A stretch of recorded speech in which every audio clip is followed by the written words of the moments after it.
you're leaving heaven and you're going to hell. That's I should tell you. I've been to America, I've been to Europe. Yes. There is no place better than where we are. You know, I think most of our young men and women have been brainwashed to think that America is where the dreams are. Europe is where the dreams can be realized. But please, don't get me wrong. Yeah. Where you are is where you can easily realize your dreams of being there. Of course, we don't rule out those who got the opportunity and went there and changed their lives. But there's no place better than where we are. Yes. There's no place better than where we are.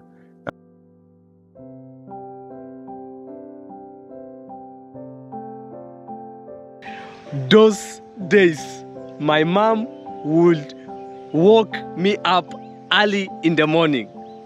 Come on, wait, man. I know it's all normal for mothers to do that to their children. But in this case, do you know why? She just wants me to follow her to the garden and watch her cultivating or weeding and chase after the birds, man. I know everyone will not believe that.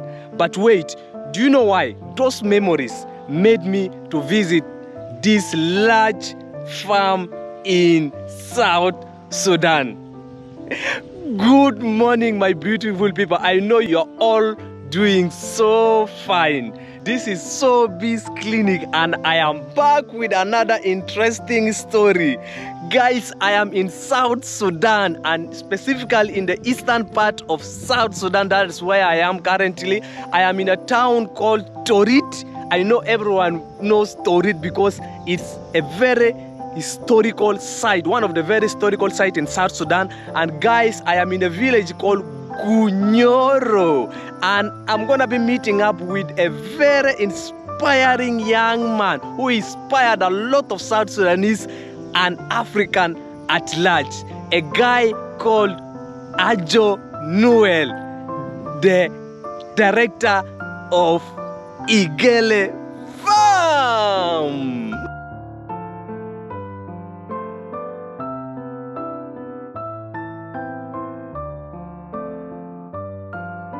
Nice to meet you.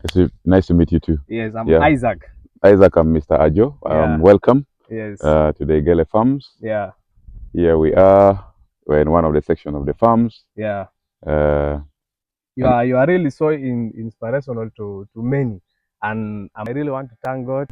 I'm beside you and I'm talking to you. And guys, we're going to say a lot of things with him. Can you kindly introduce yourself to my audience?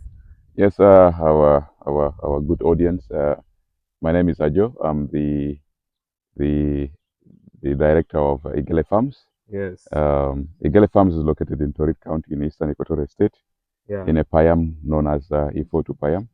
This is where the headquarters of the Torit County sits. Yes. So this is where we are right now. Yeah, sure. Okay.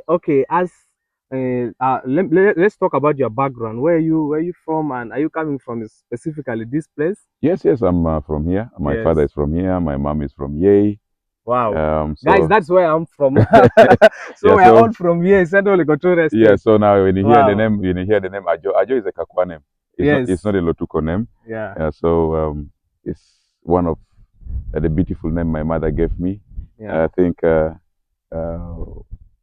when she had me as her firstborn, she was like, Ajo. Yes. You know, she was praying for a baby boy, I think. Yeah. And so when I was born, she was like, this is it. This is enough. This is a satisfaction. So if you do not know the meaning of the name Ajo in Kakwa, the name Ajo simply means enough. Enough. Ajo, means it's enough. A satisfaction. It's an acclamation satisfaction of a dream come true. Yes. And so I think I'm a dream come true to my mother.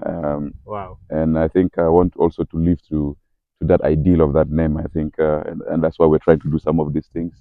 Yeah. To improve the quality of our people around here. Wow. Why the Igele Farms? Can you tell us why? How did you really come up with this? Well, here is the thing. When I first came here in 2020, yes. When I was driving from Torit to my village here, there were so many years from time immemorial has been, subjected to conflict and violence. Not because the people here love conflict and violence, but because the environment is so good, Yeah. That even if you're lazy, you'll still survive. Yeah. And so some of you know about the Torrid Mutiny. When the Torrid Mutiny happened in 1955, on the 18th of August, most of them ran and they were hiding here. Yeah. Because of the mountains and because of the food available. In 72, Anyanya 1, Yes. they were here.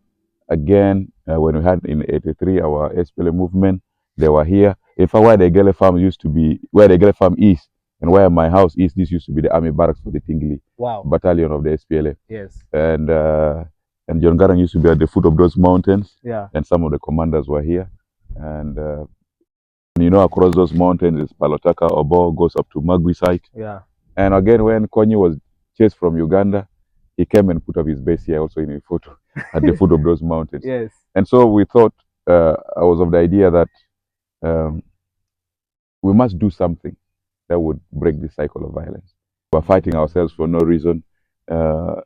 Again, some of the forces came here, the IO forces, they also took protection and refuge here, and I think they put up some of their bases around here. Yeah. So we thought that to break the cycle of violence, we also need to, make the area productive, ensure people come back to settle back to their lands, make the area productive, and it will dissuade people from coming here. And once people become productive, even if there's any other conflict that happens, we will ensure that our boys and girls and women and children protect themselves from anybody taking advantage of the area.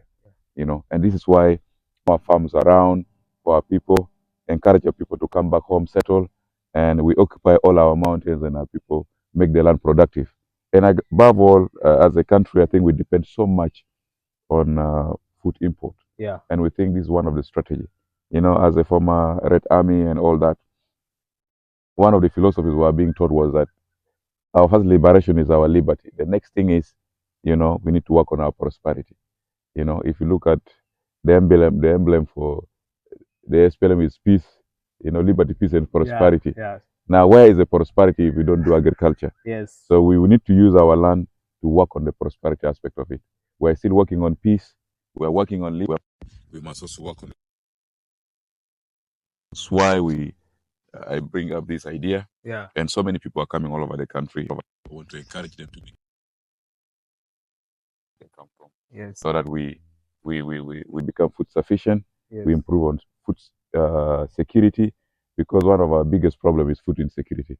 Yes. Every year you hear there's famine in this area, there's famine in this area. I think we need to stop this narrative and ensure there's enough food to the extent that we can export. Yes. And I think this is why I have the inspiration about Igele Farm came about, and that's why we're here. But again, such ideas come in with some experience. Is it your field of study? Did you study agriculture at school or something? No. I'm a lawyer by profession. Wow. And I never studied agriculture. Yes. And I don't think you need to be an agronomist or an agriculturalist to practice agriculture. Yes. I think all of us were born into agriculture in one way or the other with our mothers and our fathers.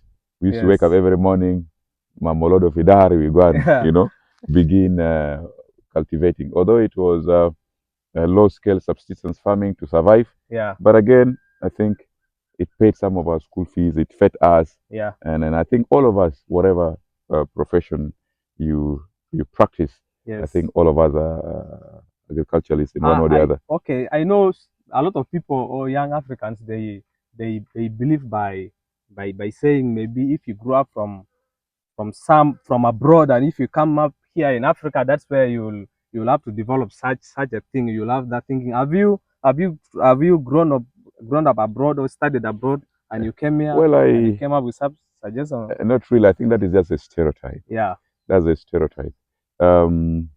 We grew up seeing all these things. Yeah.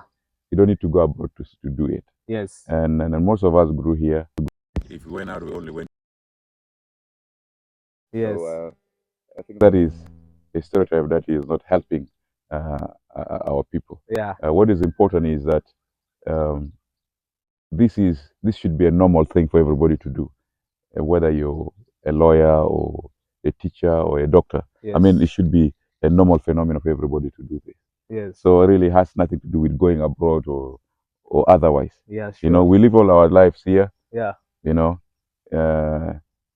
during the war, when EA was captured in 97, we were in EA.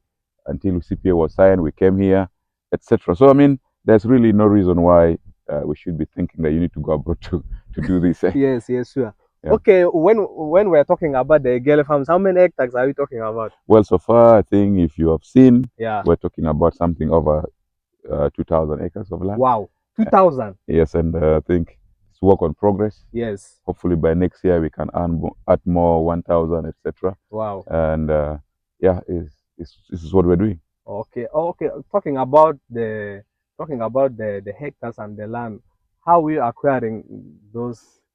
Well, this is our family land, and Okay. and then my aunt, who I put with me here, is the landlady. Yeah.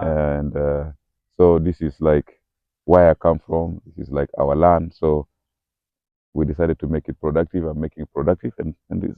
What are the specific crops that Egele farms is producing right now? Right now, of course, we have behind me is the lubia. Yeah. Korofo, known as Korofo or Ngete. Yes. And I think here, if you turn the camera, Yeah. there's some sorghum. Yeah.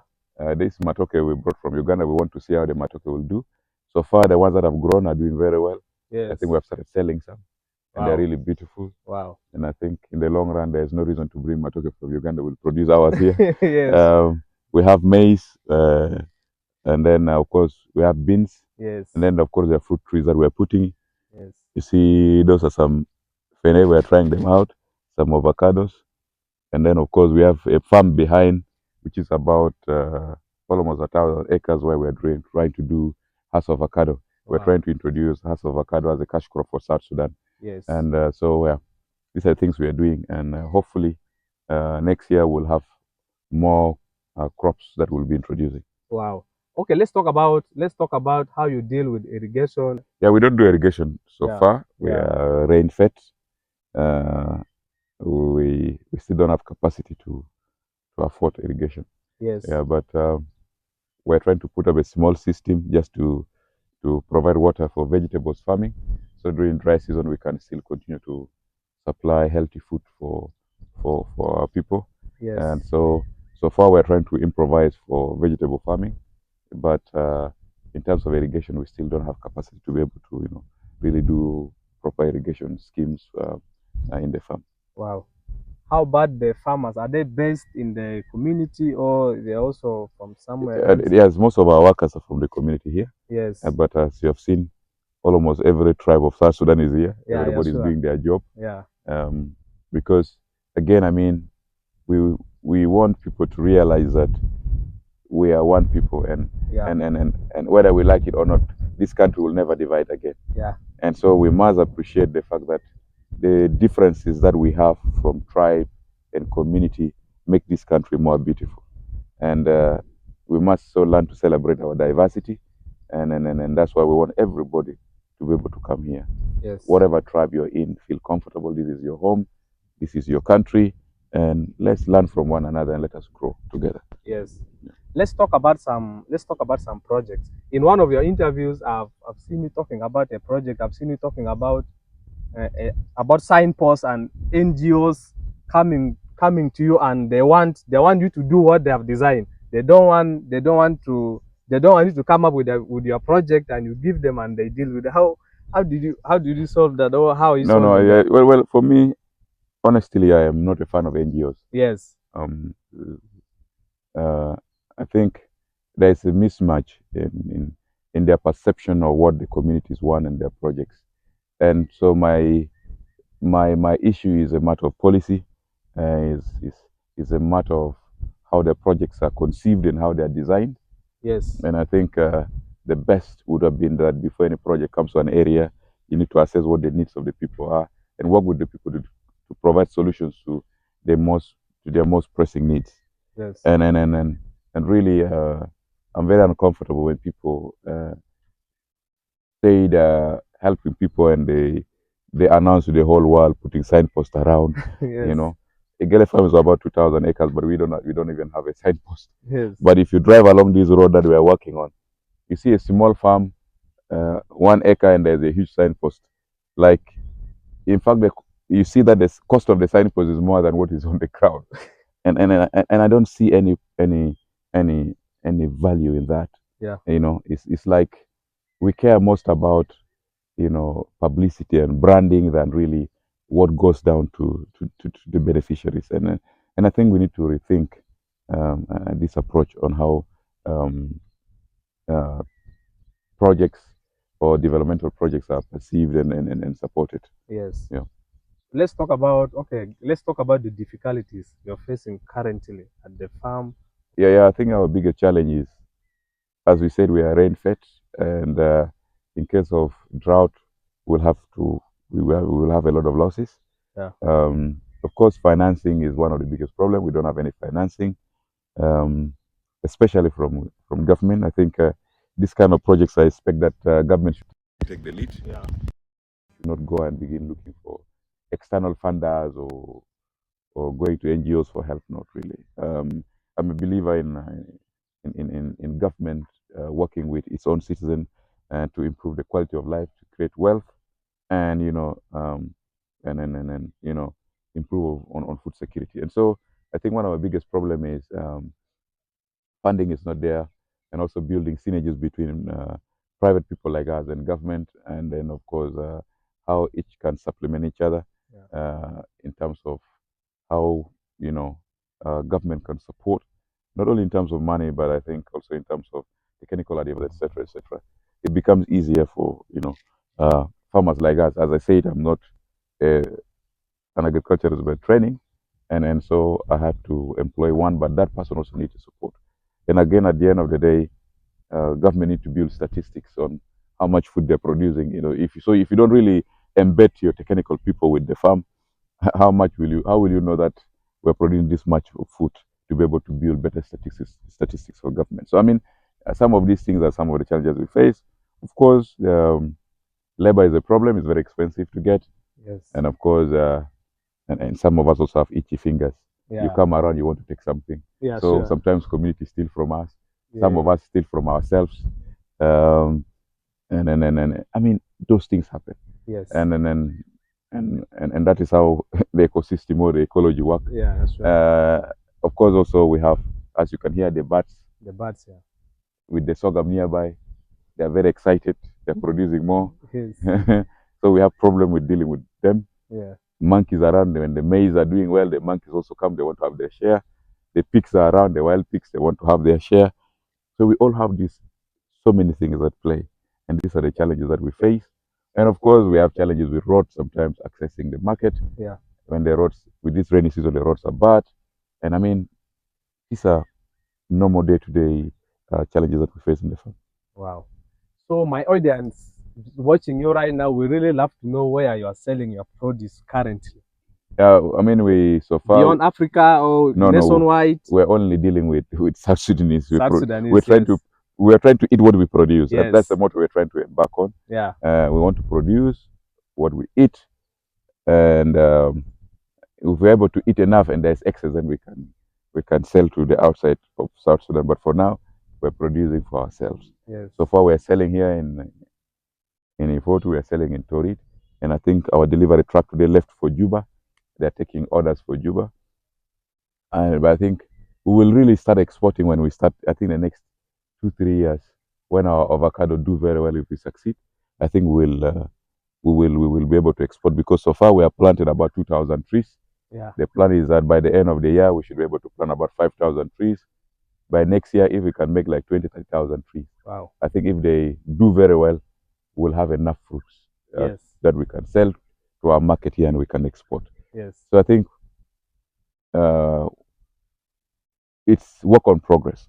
And I think to our viewers, please support us. Yes. Our details are there.